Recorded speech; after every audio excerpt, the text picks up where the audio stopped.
नीतीश कुमार का भी दौरा होगा कि मान लीजिए चिराग पासवान का भी चुनाव में सब जगह सभा होगा, तो एक कुछ कुछ सीट दे करके अगर चुनाव लड़ेगा तो हम लोग जीतेंगे कि नहीं, हम लोग को 2 3 देगा। तो 294 सीट में तो मान लीजिए कि हम लोग जहां तक समझते हैं तीनों पार्टी को मिला के 10 से ज्यादा नहीं देगा, तो 284 सीट में वो लड़ेगा। तो उसको 284 सीट में भाजपा को हमसे ज्यादा 2% 1% तो नीतीश कुमार आज के भारतीय राजनीति में एक ऐसा नेता है कि जहां कहीं भी खड़ा होगा भाषण देने के लिए कोई भी क्षेत्र में 2 से 3% वोट को तो इधर से उधर करके आ जाएगा वो आदमी। ये तो है। तो ठीक है, हम अकेले नहीं जीतने सकेंगे, लेकिन इकट्ठा होके वोट का बढ़ा सकते हैं और एनडीए सत्ता में आ सकती है इस बार। जो स्थिति है यहाँ पर, जो ममता बनर्जी का और जो कॉमनल पोलराइजेशन जो हो रहा है यहाँ पर, ये पहली बार बंगाल में कभी जाति धर्म के आधार पर चुनाव नहीं होता है, लेकिन इस बार हो रहा है। और उसका एक कारण बांग्लादेश का जो घटना है, जो लगातार वहां पर जो हिंदू बंगाली लोग हैं इस पर हमला हो रहा है, और उन लोगों का इस बंगाल से बेटी रोटी का संबंध है। यहाँ के लोग वहाँ हैं, शादी है, विवाह है, आना जाना है, तो उसका असर ग्रामीण बंगालियों पर भी पड़ा। बंगाली लोग पहले जाति और धर्म के राजनीति में सब नहीं वोट करता था, लोग पॉलिटिकली बड़ा कंसर्न था, लेकिन इस बार लगता है। और अब तो देखिए यहाँ एक अद्भुत चीज हुआ है, एक तो नेता है वो तृणमूल कांग्रेस का विधायक है, वो बाबरी मस्जिद बनाने चला है।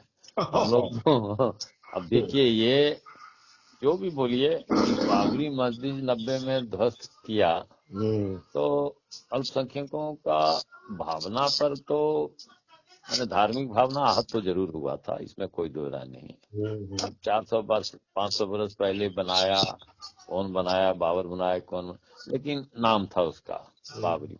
उसको तोड़ने से इन लोग का अब बहुत बरस के बाद, इतना दिन इस देश में कितने मुस्लिम नेता हैं, कितना मुस्लिम संगठन है, बड़े बड़े उसके हैं, लेकिन कोई नहीं कहा कि हम बाबरी मस्जिद बनाएंगे, नहीं कहा। ये आदमी खुल्लम खुल्ला, और जो मुर्शिदाबाद में जो भीड़ जुटा ईंटा ले जाए, जिस तरह राम मंदिर में ईंटा जाता था ना, वैसे ईंटा जा रहा है वहां भी। तो इसका भी असर पड़ेगा, और वो आदमी और AIM मिल के लड़ेगा चुनाव। तो पश्चिम बंगाल का 5-6 जिला ऐसा है जहाँ 60-70 विधानसभा क्षेत्र है, मुस्लिम बाहुल है, 60% तक है। वो सब विधानसभा क्षेत्र में, और पूरा बंगाल में 30% है, यूपी और बिहार में 19-18 में, यहाँ पूरा ये तो आपको हमारा कुल्टी विधानसभा क्षेत्र है, या आसनसोल लोकसभा 37%।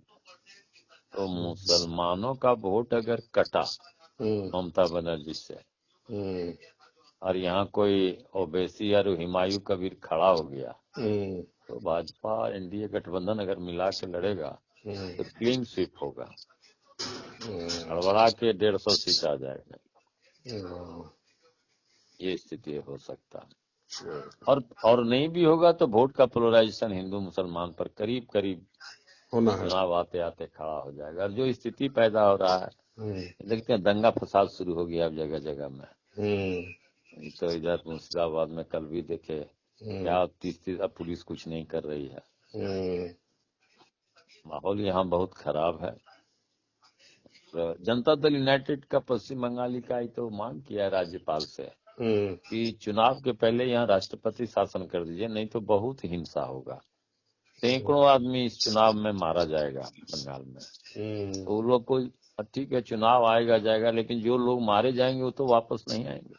तो उन लोगों का जान जीवन का अगर होता है क्या, राष्ट्रपति शासन होने से प्रशासन न्यूट्रल हो जाता है, कानून अपना काम करने लगेगा, कानून का भय होगा, तो हिंसा नहीं होगा चुनाव में। नहीं तो बहुत रक्तपात होगा, इतना दुनिया में शायद कहीं नहीं होता है जो बंगाल में आगे चुनाव में भी 100 से अधिक लोग मारे गए। बहुत दुर्भाग्यजनक स्थिति है यहाँ के। पता नहीं क्यों करते हैं ऐसा लोग।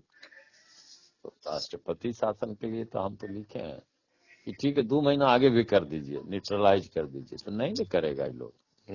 ये लोग चाहता है मारा मारी होते रहे, तो दोनों दल यही स्थिति में है।